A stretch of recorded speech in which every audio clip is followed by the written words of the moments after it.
그러니까 선택할 수 있는 방법 중에 이제 정보를 기준으로 선택할 수 있는 애들이 있어요. 얘네들은 전부 형상, 덩어리 여기서 끝나는 게 아니고 정보를 가지고 있는 모델들 있잖아요. 그리고 각각이 자신의 소속되어 있는 그룹을 가지고 있어요. 카테고리. 그러니까 건축물 자체를 구성품들의 종류별로 분리를 해서 카테고리 분류법으로 1번 벽, 2번 뭐, 3번 뭐 지붕 이런 식으로 해서 건축물을 구성하는 형태나 모양이나 종류는 다 다르지만 여기 들어가야 될 부품들은 대부분 비슷하더라요.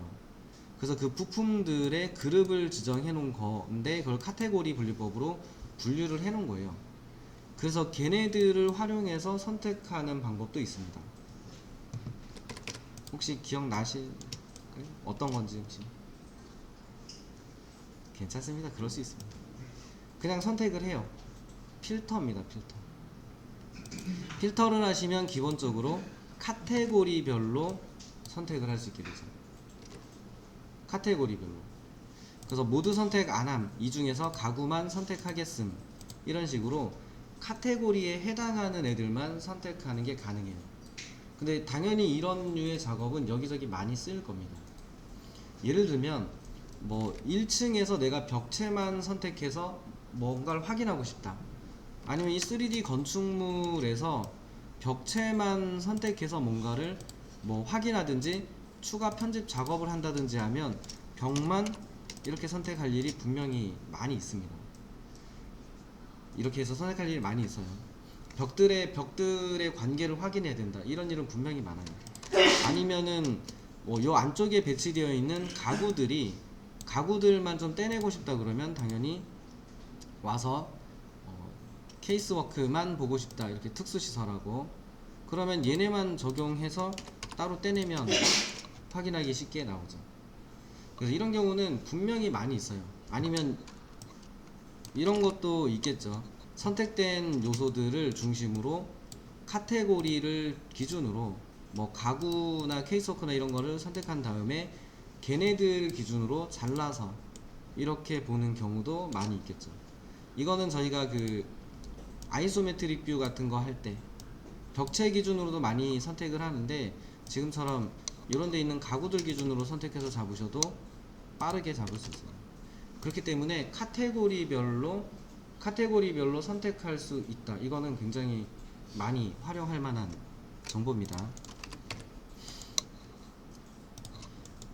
그리고 카테고리별로 선택하는 또 다른 방법이 꼭 여기 있는 필터만 있느냐, 그럼 그렇진 않고, 이렇게 쭉 선택을 해보면 선택은 했지만 걔네만 특별히 골라내지 않고 동일한 요소들의 속성값만 좀 바꾸고 싶을 때도 있어요. 예를 들면 벽이 가지고 있는 특성 중에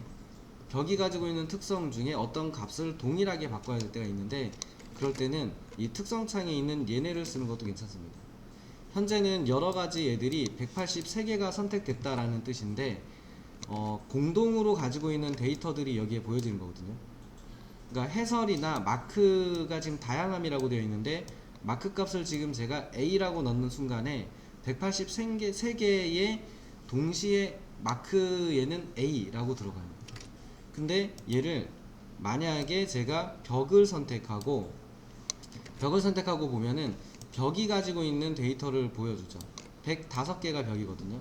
근데 얘네들 중에 베이스 구속 조건은 다양한 게 사실일 건데, 만약에 지금 이 벽체 공사는 벽체에만 내가 어떤 정보를 동일하게 넣어줘야 된다, 이런 경우라면 여기서 넣으면 벽체에만 이렇게 AA라고 제가 넣어볼게요. 그러면 벽체에만 값이 들어갈 겁니다.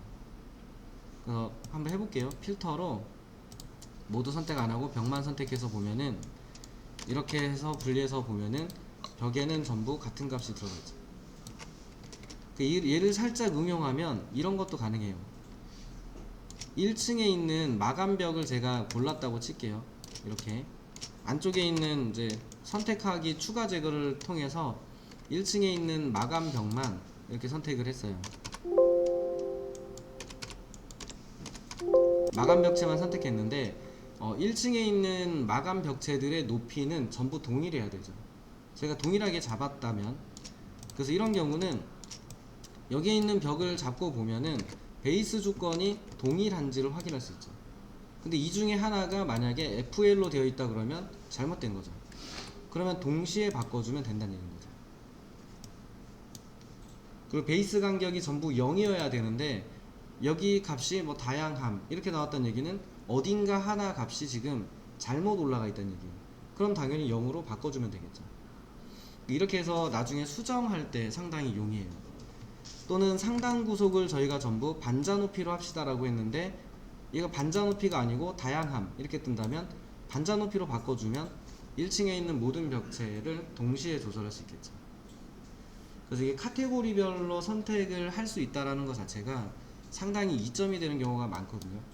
그래서 카테고리별로 선택하고 뭐 분리한다 이런 걸 떠나서 이 특성 값을 바꿀 수도 있다요. 그리고 이 특성 값을 바꾸기 위해서 카테고리를 따로 분리하지 않아도, 분리 선택을 하지 않아도 아까처럼 그 카테고리를 동시에 선택하는 것도 가능하기 때문에 비슷한 내용이니까 같이 활용하시는 게 좋습니다.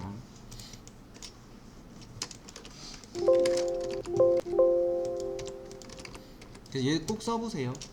이 기능은 한번 이렇게 내가 진짜로 바깥쪽에 있는 빨간 벽돌만 선택했을 때 얘가 이제 이 특성이 뜨는지, 그리고 이 특성 값을 동시에 고칠 수 있는지 여기까지 확인해 보시고 뭐 대충 요 중간쯤 어딘가에서 이렇게 선택을 해서 이 중에서 내가 벽체의 정보만 바꾸고 싶다 그러면 다양함이 뜨는지 이걸 좀 보시면 되겠죠.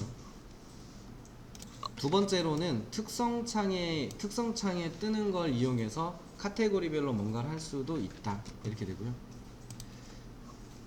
이 부분 지금 설명드린 저 카테고리별로 뭔가를 한다라고 하는 저 개념이 일람표에서도 동일했었어요. 저희가 수량 산출표 같은 걸 할 때도 보면 여기에 뜨는 얘네들이 카테고리들인 거예요. 카테고리. 그러니까 여기에서 수량 산출을 할 때 뭐 만약에 벽을 누르고 확인을 누르면 여기에 보여주는 얘네들이 아까 전에 여기서 벽을 선택했을 때 봤던 그 특성 값들이랑 동일한 애들이었죠. 그러니까 얘도 카테고리를 어떻게 지정하느냐에 따라서 그 카테고리가 가지고 있는 정보를 그 중에 무엇을 내가 리스트로 뽑아 보겠다 라고 하는 곳이에요. 그래서 이제 얘네도 가능합니다. 카테고리로 선택한 얘네들을 제가 다 집어넣고 리스트를 뽑았을 때 정렬을 좀 간단하게 하겠습니다. 만약에 여기서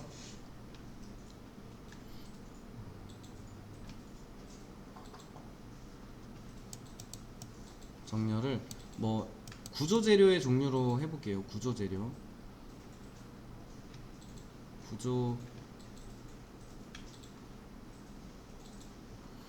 구조재료의 종류별로 이게 선택을 하겠다라고 하면 정리를 하겠다 그러면 구조재료의 종류별로 얘네가 정리가 되죠.